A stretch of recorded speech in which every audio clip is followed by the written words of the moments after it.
2004 silam, Forbes menerbitkan artikel yang berjudul Pemimpin Paling Korup Sepanjang Masa, yang lagi-lagi menunjukkan bahwa Indonesia mampu berprestasi di kancah dunia. Tidak tanggung-tanggung, perwakilan Indonesia berada di peringkat teratas dalam daftar tersebut, dengan nilai korupsi diperkirakan antara 15 sampai 30 miliar dolar, atau setara dengan 225 sampai 525 triliun rupiah, terhitung kurs Rp15.000 saat ini. Nilai tersebut belum termasuk inflasi dan lain sebagainya, yang katanya konon harta beliau tidak akan habis sampai 7 turunan. Lantas siapakah sosok di balik mega korupsi tersebut?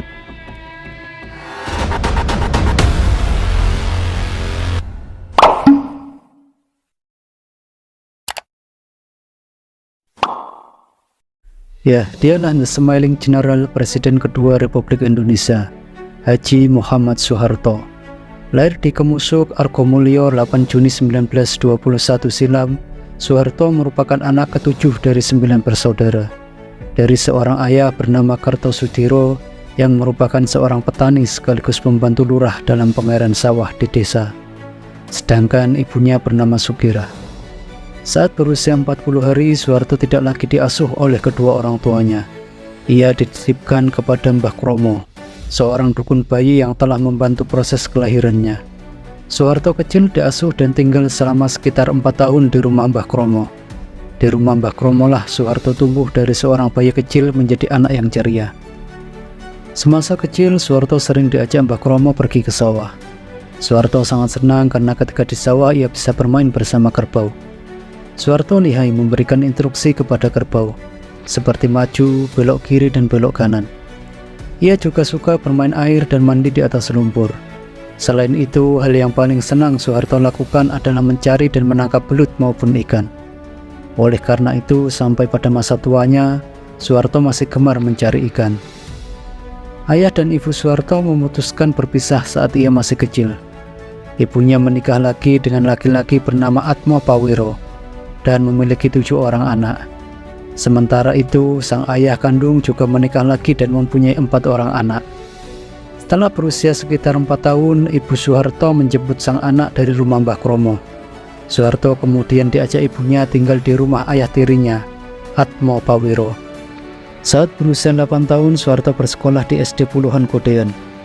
Namun ia harus pindah ke SD Pedes setelah sang ibu dan ayah tirinya memutuskan pindah rumah ke Kemusuk Kidul. Khawatir akan masa depan anaknya, sang ayah Kartosudiro memilih menitipkan Soeharto kepada keluarga adiknya, agar sang anak mendapatkan pendidikan yang lebih baik. Soeharto kembali harus pindah sekolah ke Wuryontoro, Purwodadi, Jawa Tengah, tepat bibi dan pamannya Prawiroharjo tinggal. Paman Soeharto, Prawiroharjo, merupakan seorang mantri tani. Beliau juga merupakan seorang anak pengusaha terkenal bernama Sudwikatmono. Selama tinggal bersama keluarga pamannya inilah Soeharto sering diajak ke sawah, hingga paham dan mengerti soal seluk-beluk pertanian. Setamat sekolah dasar, Soeharto kemudian memilih pulang ke Kemusuk untuk melanjutkan pendidikan menengahnya di Sekolah Menengah Muhammadiyah Yogyakarta. Ia biasanya mengayuh sepeda dari Kemusuk ke Yogyakarta demi menuntaskan pendidikan SMP-nya. Setelah lulus SMP, Soeharto sebenarnya ingin melanjutkan pendidikan ke sekolah menengah atas. Sayang, ia terkendala biaya. Oleh karena itu, Soeharto kemudian memilih masuk ke Akademi Militer. Pada tahun 1940, Soeharto mendaftar di Akademi Militer Koning William III, sekarang dikenal sebagai Akademi Militer Magelang. Di akademi ini, Soeharto mendapatkan pendidikan yang tidak hanya membentuk karakter sebagai seorang pemimpin, tapi juga mempertajam bakat militernya. Pada tahun 1941, Soeharto terpilih menjadi prajurit teladan di Sekolah Bintara Gobongan, Jawa Tengah. Kemudian pada 5 Oktober 1945, Soeharto resmi menjadi anggota militer. Tahun 1947, saat berusia 26 tahun, Soeharto menikah dengan Siti Hartinah, seorang anak pegawai Mangkunegaran bernama Sumo Harjomo yang dilaksanakan di Solo.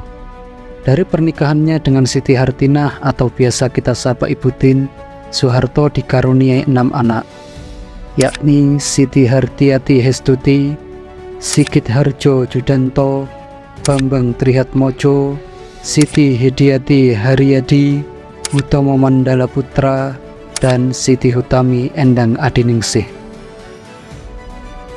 Semasa aktif di militer, Soeharto turut berperan selama masa perang kemerdekaan. Ia diberi tugas memimpin pasukan melawan aksi militer Belanda yang berusaha kembali menguasai Indonesia. Nama Soeharto semakin dikenal publik setelah ia turun berperan dalam usaha menguasai kota Yogyakarta pada serangan umum 1 Maret 1949. Setelah itu, Soeharto mendapatkan kenaikan pangkat menjadi Brigadir Jenderal dan bertugas memimpin Komando Mandala pada 1961 dalam misi merebut kembali Irian Barat. Seusai merampungkan tugasnya di Irian Barat, Soeharto mendapatkan kenaikan pangkat menjadi Mayor Jenderal. Jenderal H. Nasution kemudian menarik Soeharto ke Markas Besar Angkatan Bersenjata Republik Indonesia. Pada 1962, Soeharto naik jabatan menjadi Panglima Komando Cadangan Strategis Angkatan Darat atau dikenal Pangkostrat. Perpecahan di tubuh ABRI dan meletusnya gerakan 30 September 1965 kemudian memberi panggung lebih luas kepada Soeharto untuk tampil ke ranah politik. Operasi yang berlangsung setelah peristiwa G30S membuka jalan Soeharto ke panggung politik nasional. Jalan Soeharto ke panggung politik Indonesia juga didukung oleh Surat Perintah 11 Maret atau Surat Super Semar yang dikeluarkan Presiden Soekarno pada 1946. Super Semar memberi kewenangan dan mandat kepada Soeharto untuk mengambil dan menentukan segala tindakan supaya permasalahan terselesaikan dan dapat memulihkan keamanan dan ketertiban nasional. Pada 1967, jalan menuju kursi Presiden Indonesia terbuka bagi Soeharto ketika ia diangkat sebagai Presiden sementara menggantikan Bung Karno. Langkah ini menandai awal perjalanan Indonesia dalam periode yang kita kenal sebagai Orde Baru.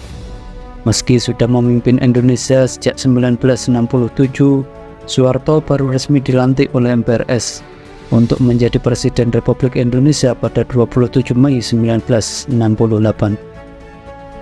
Saat diangkat menjadi Presiden, Soeharto menghadapi tantangan yang kompleks. Kala itu Indonesia dihadapkan pada krisis ekonomi dan politik. Soeharto pun melakukan reformasi ekonomi terencana dan disiplin fiskal untuk mengatasi inflasi yang tinggi. Dalam kepemimpinan Soeharto, Indonesia mengalami reformasi besar.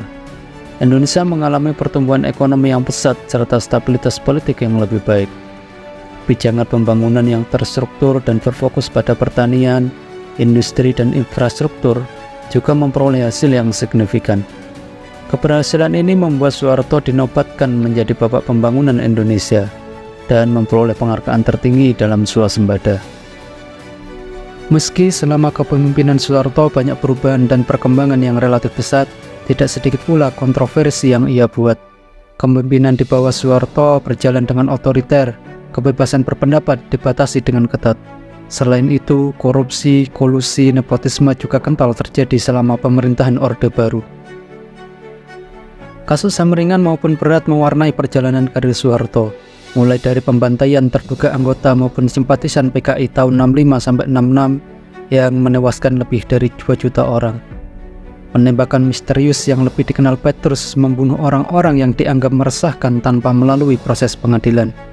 Penghilangan secara paksa aktivis perjuangan, keadilan dan demokrasi yang bahkan sampai saat ini masih banyak dari mereka yang belum ditemukan. Dan masih banyak lagi kejahatan-kejahatan yang timbul dari tangan besi Soeharto. Kekayaan yang diperoleh Soeharto semasa hidupnya juga tidak luput dari kontroversi. Soeharto membangun banyak sumber kekayaan pribadi, baik melalui perusahaan maupun yayasan yang ia dirikan. Adapun perusahaan-perusahaan milik keluarga Soeharto memonopoli bisnis-bisnis strategis pemerintah, mulai dari sektor peternakan, logistik, tata niaga beras, energi, telekomunikasi, konstruksi, perkebunan, bank, kehutanan, pabrik tepung, serta penyulingan dan perdagangan gula. Sedangkan yayasan yang didirikan Soeharto juga tak kalah cuannya. Diketahui Soeharto memiliki puluhan yayasan, di antaranya Yayasan Super Semar, Yayasan Darmais, Yayasan Seroja, dan masih banyak lagi. Yayasan-yayasan ini diantaranya bergerak di bidang amal, kesehatan, keagamaan, dan pendidikan. Yayasan tersebut diketahui dapat berjalan karena adanya sumbangan. Di antaranya sumbangan ini diperoleh dari negara. Misal, pada 1978, pemerintah mewajibkan bank-bank milik negara memberikan 2,5% keuntungannya kepada Yayasan Darmais dan Supersemar. Namun sayangnya, tidak pernah ada transparansi yang jelas dalam penggunaan sumbangan tersebut. Dari banyaknya sumber kekayaan yang dimiliki Soeharto, pada 2004 Transparansi Internasional menobatkan Soeharto sebagai presiden terkorup di dunia, dengan estimasi nilai korupsi mencapai 15–35 miliar dolar, atau setara 225–525 triliun rupiah, terhitung kurs 15.000 saat ini. Estimasi tersebut melesat jauh mengungguli pesaing lainnya. Tepat di bawah Soeharto ada Presiden Filipina Ferdinand Marcos, yang bahkan estimasi nilai korupsinya tidak sampai setengah dari Soeharto, yakni 5–10 miliar dolar. Kekuasaan Soeharto selama lebih dari 3 dekade menemui titik akhir saat krisis ekonomi melanda Indonesia. Gelombang aksi protes dan kerusuhan pun terjadi di mana-mana untuk menuntut Soeharto turun dari jabatannya. Hingga akhirnya Soeharto memutuskan mengundurkan diri pada 1998. Dengan mundurnya Soeharto, berakhirlah pemerintahan Orde Baru dan dimulailah era reformasi yang masih berjalan hingga kini. Setelah menjalani masa-masa pensiun, Soeharto meninggal dunia pada usia 87 tahun di Rumah Sakit Pertamina Jakarta Selatan pada 27 Januari 2006. Jadi bagaimana menurut teman-teman sekalian? Apakah Soeharto masih layak diadili atau semua kesalahan masa lalu yang pernah ia perbuat harus kita maklumi karena jasa-jasanya yang pernah ia torehkan untuk negeri?